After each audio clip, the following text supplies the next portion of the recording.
Hi, very good morning to you. It's Jim from maverickstar Observatory. Guys, this chart you're looking at is a complete lie. But before we get into this and talk about other things, I want to say a big thanks to just a few people, as always, that chip in. And at the end of this video, I'll mention the link if you want to help, others in being informed in these times, these critical times. Then you're welcome to do that at the end of the video. This chart is a lie, and the data that NASA have used has been cherry-picked. We can quickly go over to Polshift News, look at Arctic sea ice content, and what we'll see is for the last 10 years the Arctic sea ice has been rebounding. And why would they produce a chart like this? And why would it only extend back to 1975? I need you to start using your grey matter and working this out for yourself, because what I've found lately is everything from all these organisations in this modern day and time is not true, and they know it. And that's why the United Nations is going now out after people like myself. Not just me, they're not just targeting me, I'm just a small fish, but they're going after people on social media that don't sing off the same hymn sheets as all the others. This is as bad, this chart we're looking at, as Michael Mann's ice hockey chart that goes back from the early 1900s. Again, only using selective data and recent data, which is misinformation. They accuse us of misinformation, but the misinformation is theirs. This is what you get from NASA. This is what you get from the European Space Agency. This is what you get from the jet laboratories and all those other organisations. Very few are, first of all, able to allow the truth to leak out, even if they're willing to do so.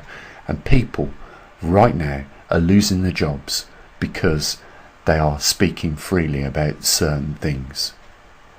Everybody knows, or should know, in the scientific community about the truth relating to CO2, but it has been used as a platform and been set as the narrative to generate not millions, not even billions, but trillions of pounds. The United Nations want to raise 500 billion every year, and they've used CO2 as the backbone for that. And of course, it was a very weak argument that they had, and they know it, and that is why now they are going after anyone else that speaks against the grain, so to speak. The bottom line is, I want you to start thinking about how this will affect you. When I told you, this is a global problem now because of these issues are compiling on top of each other. You need to think about your futures.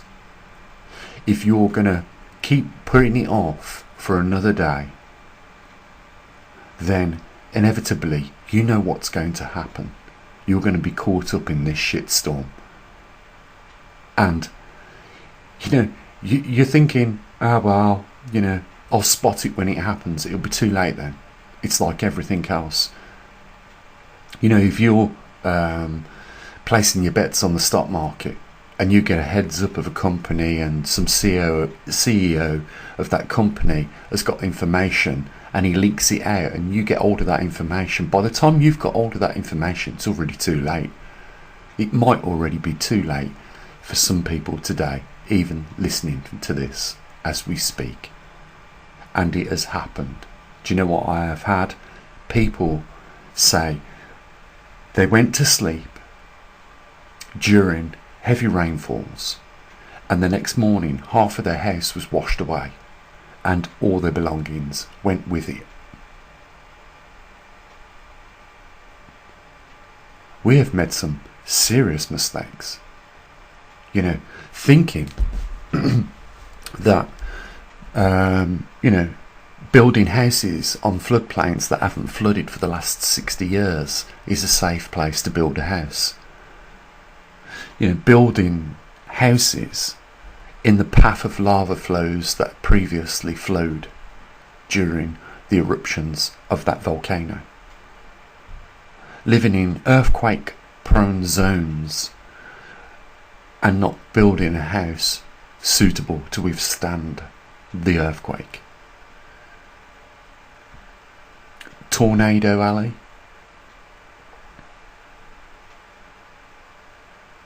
Tsunamis. I could go on. These are all natural events, and it's no coincidence that they reoccur in the same places. You know, it's no coincidence. It's called Tornado Alley for no reason. You build a house in Tornado Alley, then expect a tornado. Expect one morning to wake up out of your bunker to find your house is blown completely away.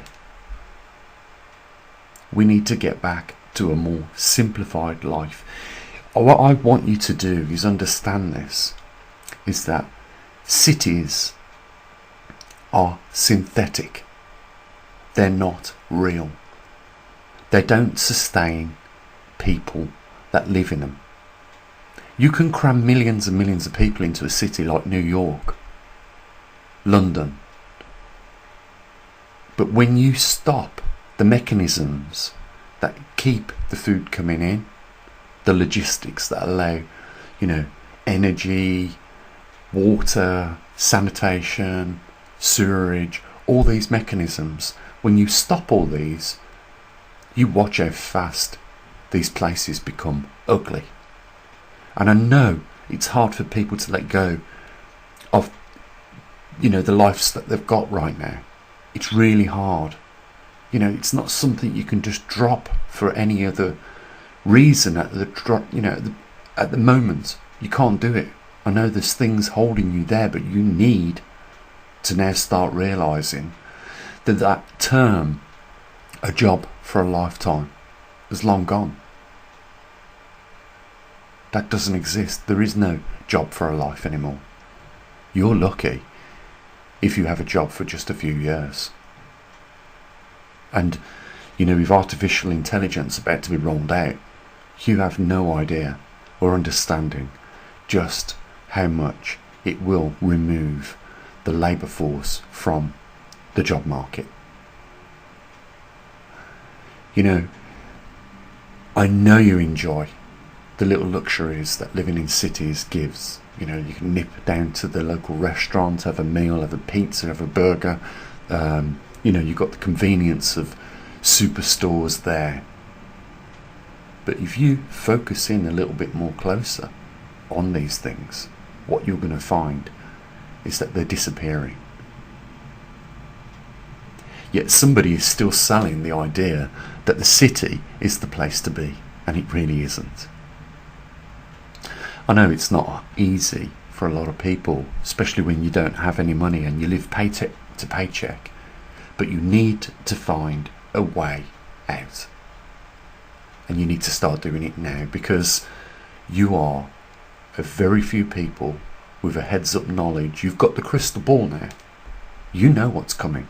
None of these things that we're talking about is fiction. These are real things coming. And you've got the crystal ball and you can see your future. And I predict it won't be too long in the future before the masses start to get headwind of what's going on. And when they realise panic is going to set in and the property market is going to ultimately collapse and implode on itself. And people will find themselves in negative equity very quickly, because the market will not accommodate such a rapid exodus of people leaving. Right now, if you can, and you're fortunate to own a house, I would definitely sell it. I'd buy myself a little small holding somewhere, and I'd keep it minimalistic, because at least that is something, and better than nothing.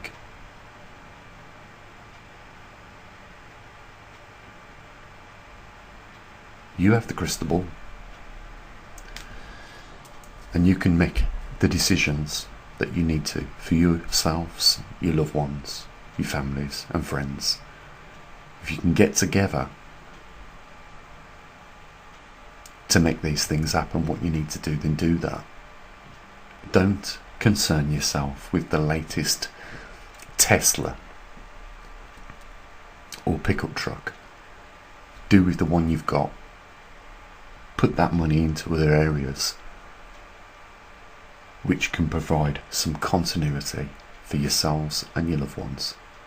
Because I can keep showing you these charts and I can keep showing you the truth, but it is absolutely pointless if you don't act on the information at hand. You can fact check all this. It's true, 100%. You can see yourself over the last couple of weeks how organisations like the United Nations want to shut people up for talking about such matters. It's because they want to keep the music going. They want to keep the people on the wheel in the cities, running round. There's no point to running round on that wheel if the wheel's going that fast that your legs can't keep up with it. And in the end, we've seen it, the little rat spin round and round and round, upside down. That's what's going to end up happening. It's time to get off. Realise that it's no longer any fun to be part of these little cities where the money just pours out your pockets.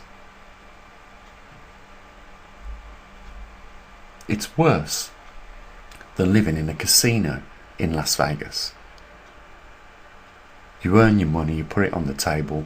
First of all, they change your money, that real cash that you've worked for, into plastic coins, and then it also loses its meaningfulness. It's no longer money anymore, it's a plastic token.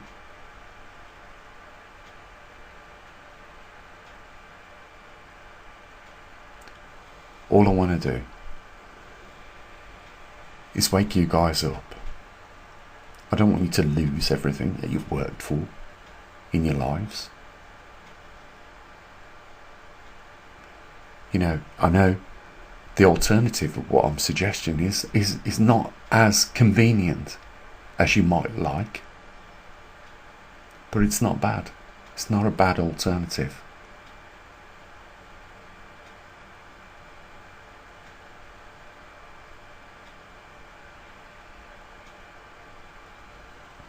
Think about what I'm talking about.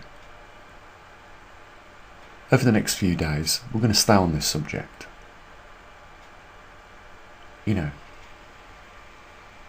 Think about it.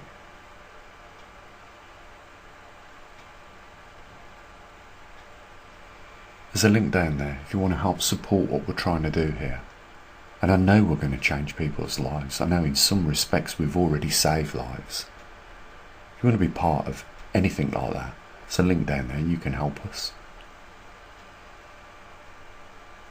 If you can't do it directly yourselves, then help somebody else do it. These are real dark times that we're facing, and there is no saviours anywhere else.